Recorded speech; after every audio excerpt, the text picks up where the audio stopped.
2025 ခုနှစ်အတွက်မြန်မာအသက်ကြီးဆုံးအဖွားဖြစ်ကော့တောင်မြို့ခန့်အသက်122နှစ်အရွယ်အဖွားတူရွေးချယ်ကိုပြုခံရတယ်လို့မြို့ခန့်တွေစီကသိရပါတယ်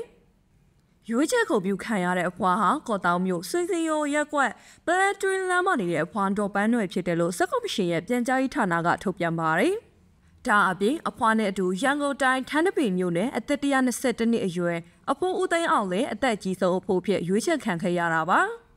ရွေးချယ်ခံရသူတူကိုကျန်းငွေ7သိန်းစီအော်တိုဘာလ28ရက်နေ့မှာစက်ကော်မရှင်လက်အောက်ရဲ့လူမှုမော်ထန်ဦးစီးဌာနကချီးမြှင့်ခဲ့တယ်လို့ဆိုပါတယ်။အော်တိုဘာလ1ရက်နေ့မှာကြာရောက်တဲ့အပြည်ပြည်ဆိုင်ရာအသက်ကြီးရွယ်အိုများနေ့အထိမ်းအမှတ်အနေနဲ့မြန်မာတိုင်းနိုင်ငံလုံးမှာအသက်ကြီးဆုံးအဖိုးတူနဲ့အဖွားတူကိုနှစ်စဉ်တက်မှတ်ရွေးချယ်ပြီးလူမှုမော်ထန်ဦးစီးဌာနကဂုဏ်ပြုချီးမြှင့်လေးရှိပါတယ်။